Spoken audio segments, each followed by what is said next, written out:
So, yeah, unofficially I have COVID. I mean, I knew it was going to happen eventually. And with my wife and daughter being sick, I knew it was just a matter of time. So I've got my disinfectant. I'm taking a little more precautions today. I'm going to clean every cab that I get in and out of. But in agriculture, the show must go on. I'm going to do some spraying today. There's a friend of ours needs a piece of high ground sprayed that he can't get to. It's a little windier than what I like, but it's not over the threshold, and we need to get it sprayed today before it rains tonight. So one of the big challenges, I'm going to change out all my nozzles so I can drive slower over the rough ground. Moving a little slower today. Didn't sleep much last night, so been a little worse than my normal crappy self. So I'm gonna set you on time lapse, that way I can speed my butt up.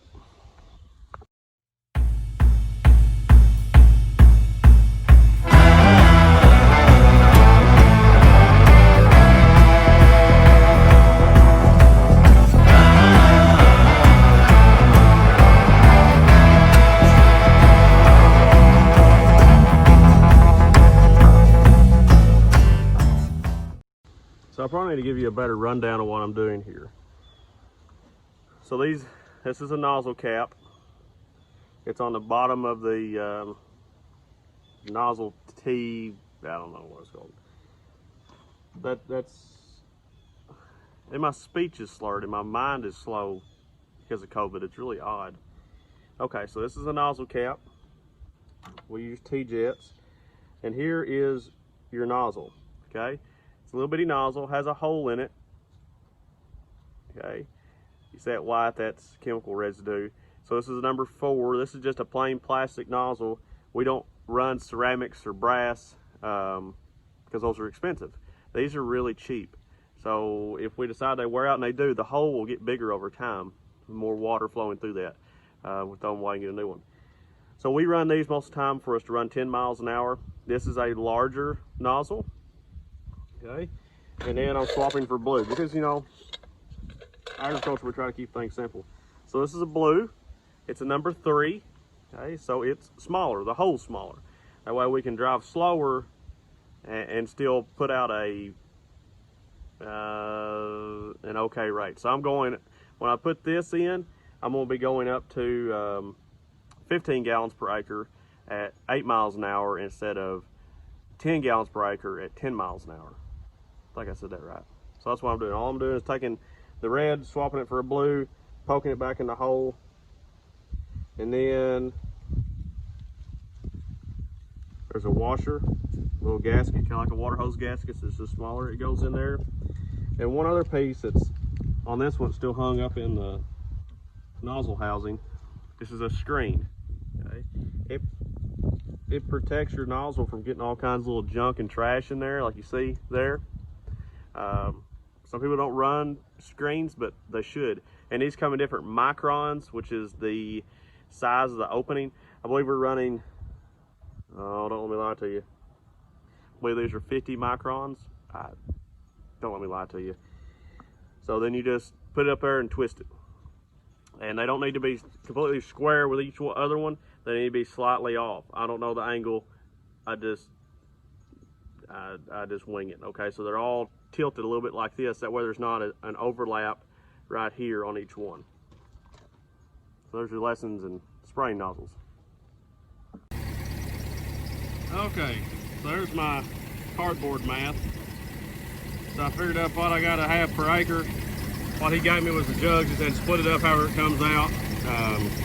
For spraying Direct, Axle XL, and Preference. This is on Bermuda grass to try to control weeds. So I can't spray it all in one tank load, so I'm going to split it in half. That's like 200 gallons each time, which will be good since I'm on some pretty steep hills. So let me set you up a time lapse, and I'll show you how I mix chemicals.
saved this winterizing solution from last year, and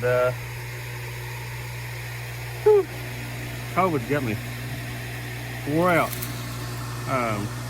We're gonna pump it back in the spray rig because we captured that so we wouldn't waste it. So I think I'm going to prime a little pump. Had to prime the old pump. Now we're pumping. So our little setup that we have here. So this is a transfer pump we got from Tractor Supply this year. It's the best one we've had so far. You do have to prime it though, it's not self-priming. These are just 1-inch banjo fittings, 1-inch hose. You notice I'll plug them up once we're done. That way nothing builds in there, no mice get in there and build a nest and we have to get that out. Once we were transferring and we sprayed the hose out, stuck it on right there and dumped it in here, and a black snake fell into the tank out of the hose. Even though we sprayed it out, it still came through the hose. So that was an ordeal trying to get the snake out of the barrel. It was fun. So he was swimming in yellow prowl. This right here is a bung tool. If you need a tool for your bungs, I built that. That's just a socket on a 1/2-inch drive, and it's just got a T-bar. And we're using windshield washing fluid because it's cheaper than RV antifreeze. And maybe I have enough in there to prime the pump on the spray rig to blow out all the nozzles and booms and that kind of thing to make sure we're winterized.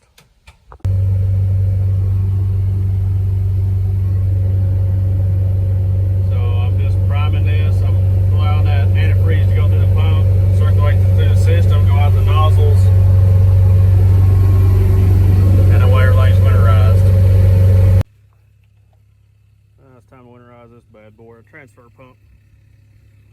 Oh, need pliers. Oh, I have pliers. Just you carry them on your belt.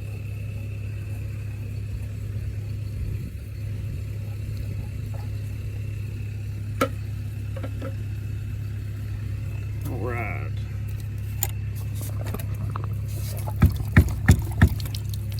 I'm gonna need both hands. So I'm gonna take that off and we'll drain that tank. I hate that I have that much water, but I just have that much water. I'm gonna put all these jugs up. We'll put some antifreeze in that. We'll put some antifreeze in this. And there you go. So I'm also letting my foam markers run. I put antifreeze in there, and that way it's pumping it through the system, so I'm gonna give it some time as well. You give my sweetie pie a bath. Probably put her up for winter. Get her in the barn. I'm gonna go back and work on those alamites. Actually, I think I'm gonna bring it up to the shop. Work on the lights, the alamite, lube it all up, put it away for the winter. It's such an important part of our operation. You can't not take care of it. Maybe I can get Will to even wax it and do a little painting on it. Maybe.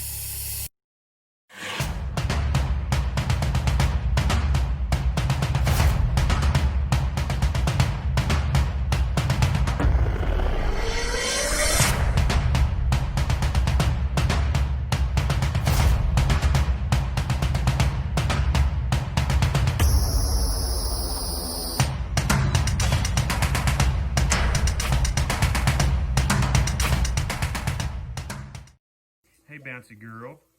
Hey, bouncy girl. You want to see your tall socks? You got knee-high socks like Dad. Say bye, everybody. Please subscribe.